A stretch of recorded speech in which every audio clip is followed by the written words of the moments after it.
பாக்கியலட்சுமி சீரியல்ல இந்த வாரம் என்ன நடக்குதுன்னு பார்க்கலாம். நிச்சயதார்த்தத்தை இனியா சூப்பரா பிளான் பண்ணி நிப்பாட்டி விட்டுருச்சு.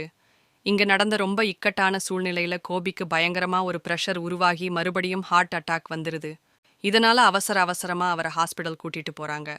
கோபியா கவனிச்சுக்கிறதுக்கு ஈஸ்வரியால முடியாது, ஏன்னா வயசாயிடுச்சு. ராதிகாவும் இப்ப கூட இல்லாததால அவங்களும் வரமாட்டாங்க. அதனால வேற வழியில்லாமல் பாக்கியா தான் ஆஸ்பத்திரியில போய் இருந்து அவங்கள நல்லா கவனிச்சுக்கிறாங்க. உடனே கோபி நினைக்கிறாரு பாக்கியாவுக்கு நம்ம மேல இருந்த கோபம் எல்லாமே போயிடுச்சுன்னு. இதையெல்லாம் புரிஞ்சிக்கிற பாக்கியா, நீங்க நினைக்கிற மாதிரி உங்க மேல பாசத்தினால நான் இவ்வளவும் செய்யல.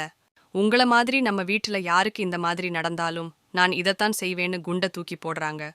கோபிக்கு ஆஸ்பத்திரியில இருந்து சரியாகி வீட்டுக்கு வராங்க. வந்ததுக்கு அப்புறம் கோபி ஈஸ்வரி பேச்சையும் கேட்க மாட்டிக்கிறாரு. இப்ப ஈஸ்வரி தனி மரமா நிக்கிறாங்க. இன்னொரு பக்கம் இனியா ஹாஸ்பிடல்ல இருக்கிற ஆகாச பாக்குறதுக்கு போறாங்க, ஆறுதல் சொல்றாங்க. ஆனா இதெல்லாம் பார்த்து செல்வி சொல்றாங்க, நீ எல்லாம் இங்க வரக்கூடாது. ஏற்கனவே பாக்கியா அக்காவுக்கு நான் வாக்கு கொடுத்துட்டேன். இனிமே நீங்க பார்க்க மாட்டீங்க, பேச மாட்டீங்கன்னு, இனிமே வராதேன்னு சொல்லி திட்டி அனுப்பிடுறாங்க. 2 பேரும் இனிமேல் படிப்புல மட்டும் கவனம் செலுத்துங்கள் என்று சொல்லி அட்வைஸ் பண்றாங்க. பார்க்கலாம் இந்த வாரம் என்னென்ன நடக்குதுன்னு.